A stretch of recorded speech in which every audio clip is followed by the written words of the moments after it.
បំពៅចៅកាត់ទៅម៉ែប៉ុនធ្វើតបាយពូកាយរំណាំង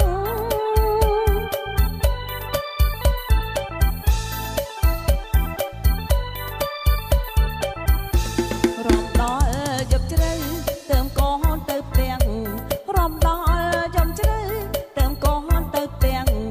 ម៉ែអើយមិនខ្វងកំឡុងជូនទេកំឡោះណែកំឡាំងខ្លាំងមិនល្មមទេកំឡោះណែកំឡាំងខ្លាំងមិនល្មមទេ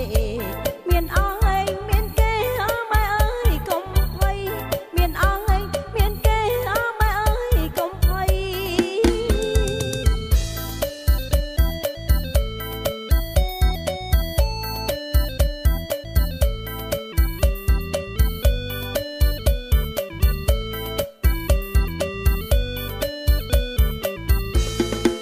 កាលម៉ែក្រមុំនិយាយថាប៉ុនរមមិនចាញ់ខ្ញុំឡើ